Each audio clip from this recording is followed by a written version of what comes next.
Hi guys, I'm Megha Chawla. Welcome to Upgrad Grassroots. I'm a management consultant at Bain & Company.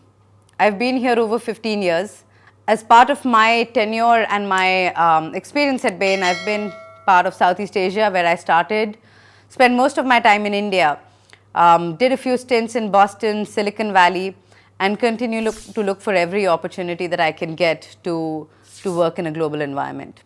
I also run recruiting at Bain India. In the last year, I've been grappling with, like many of us, learning to survive and then thrive while working remotely. Trying to find ways to make it work, to make it enjoyable, and to make it harmonious with the rest of our lives. So I look forward to sharing my learnings and top tips with you over the next few minutes. So my first learning has been make a routine. See, the first thing that happens when you work remotely is there is no external forcing function for us to do things per plan. And to me, the first thing that took a hit was the ability to focus. So for me, making a routine has meant minimizing unpredictability, minimizing day-to-day, atomic decisions, and really creating a sense of predictability, repeatability around the days. For me, it meant making sure that I can start early, but I can keep 8 a.m. to noon free. From noon onwards, I start my calls. I take no calls before noon. And then I go on till about 5, and then I take another 3-hour break. I pick up work after that. This works for me, and I keep it consistent every day. I make sure we eat at the same time every day. There's no change. I don't let meetings penetrate those times. I don't let meetings come in and eat into the times I've blocked out. Not for any other reason, but because I want there to be a certain sense of discipline around how I work. The second is getting the infrastructure right. This is well known, but what does this really mean? I'll share my own experience, and it can have, it can be expanded, it can be shrunk based on the specific context. But in my own experience, what was critical was the realization that I'm not working remotely, I'm working. Right? It has to operate as well, if not better than how I can actually work at an office. The reason is that working remotely allows me the ability to optimize and create flexibility, which I wouldn't like to trade off. So for that, I need to make sure that I'm so effective, and infrastructure plays a really critical role over here. What we did, we actually have 5 different Wi-Fis at home to make sure that I'm not constrained by which room I'm operating in. Goes without saying, getting the right office equipment, whether it's ergonomic chairs, whether it's a setup that can enable you to stand and you're not sitting all day and having your legs frozen in one place. But equally importantly, it is to see where you locate your workplace. I've set up a separate room, and one of the things that really mattered while I was deciding to do that was, do I get good phone connectivity, not just internet? Because that is a very critical fallback option. I always say, to the extent that you're able to make it happen, create a plan B at home. Your plan A may not work, especially if you're 2 working people, whether it's siblings, whether it's a couple, or whatever it may be, or it could be flatmates, but create a second option. Third, and absolutely illuminating for me, has been to redefine the concept of meetings.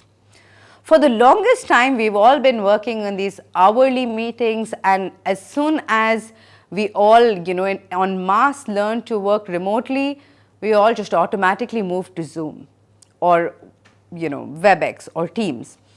In the past, we used to very often, we indeed did work remotely, but we used to do these meetings on the phone. So why did so much change happen, and do we really need that? So I've personally redefined how I do meetings. I first have a decision flow. Are these meetings interactive or conversational? And secondly, am I playing a lead role or am I a participant?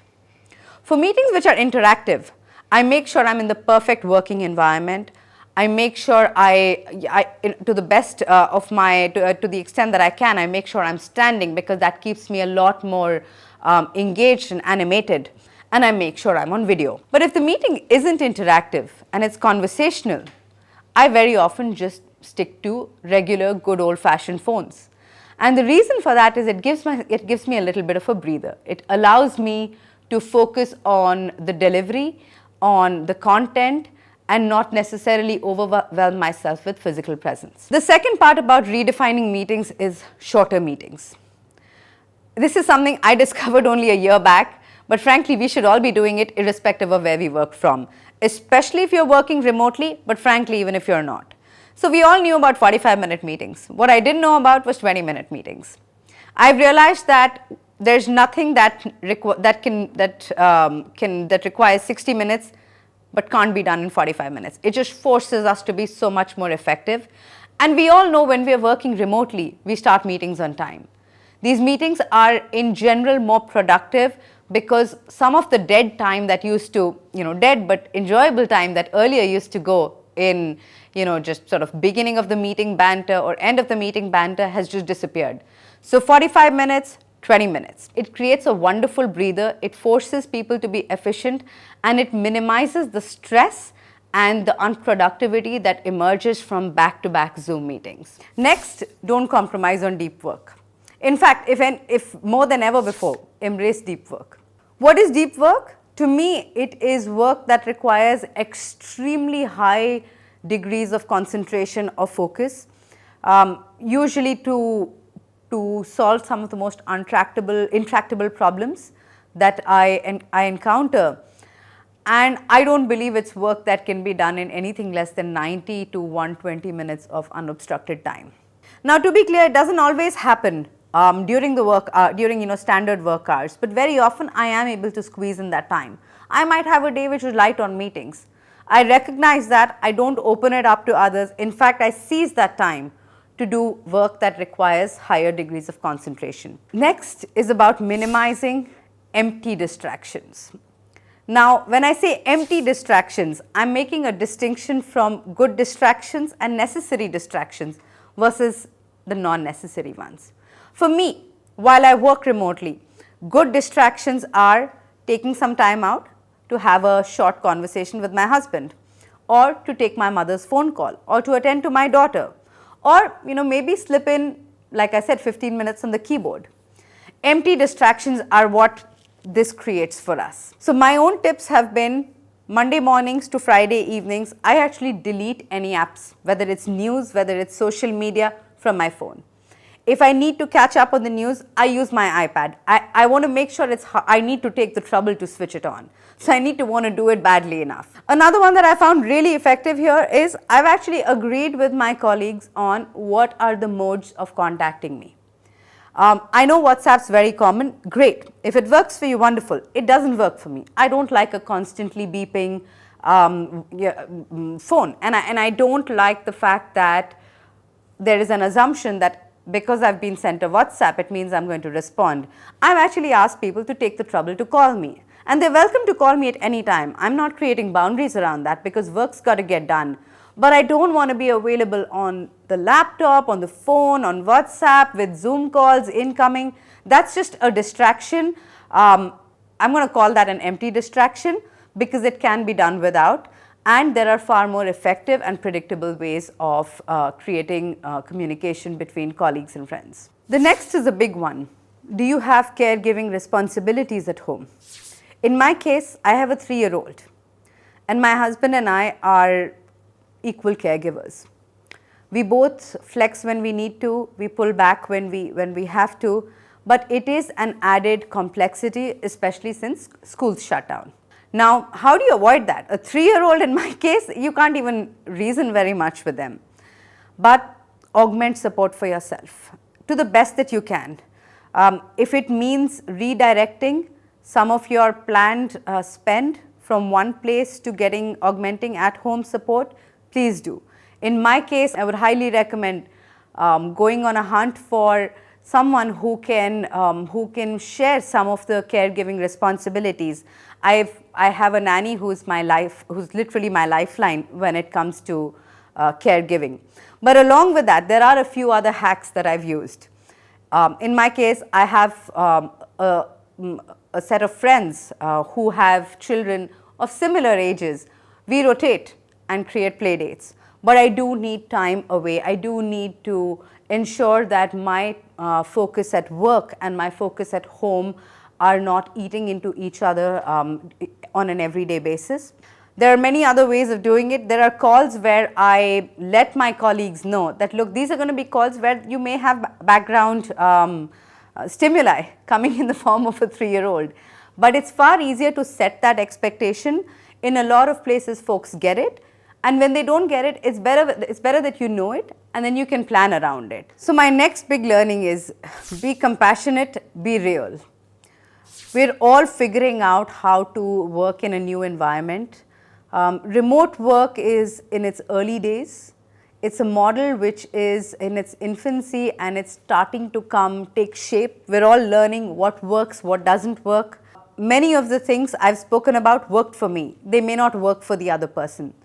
So on the one hand, I think it's really important to optimize, to make things as effective, predictable, productive for yourself.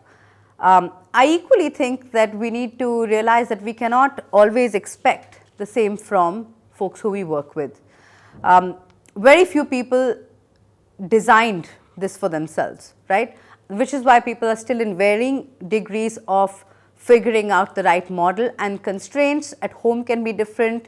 The quality of Wi-Fi connection can be different. So while I would encourage fixing it, I would also encourage realizing that people who you work with may not have the same degree of effectiveness. So be compassionate around it.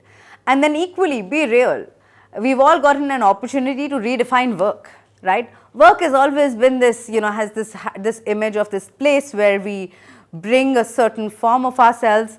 It's really great that we have the opportunity to change it now.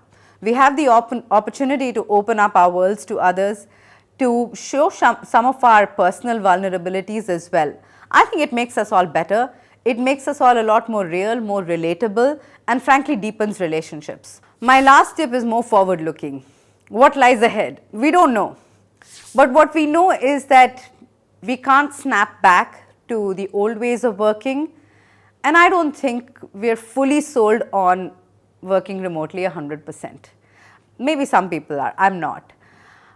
My own learning and my own realization is that what keeps me most stimulated is a nice mix. As I look ahead, I think I'm going to gravitate to a hybrid model which does give me a couple of days of working remotely, investing even more aggressively to making my remote work setup powerful and one that enables me to continue to strive for greater effectiveness. But at the same time, I would like to do 3 to 4 days a week, sometimes 2 to 3 days a week out in the, out on the road, whether that's in office, whether that's with clients. And I want the ability to flex that up or down, but I don't want to be at either end of the spectrum. And the reason for that is interaction, being live creates for far better brainstorming. It keeps us all connected with each other in different ways, and frankly keeps us all on our toes.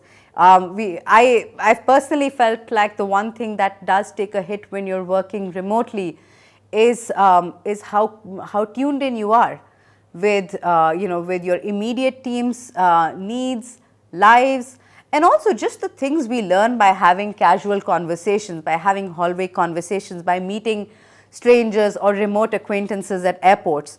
I definitely want all that back, but I don't want it back the way it was, pre-pandemic. So that's it, folks. Those are my top tips. I hope you found these tips useful and things you can practice on a day-to-day basis. If you liked it, do check out all the other links, all the other videos in the UpGrad Grassroots playlist.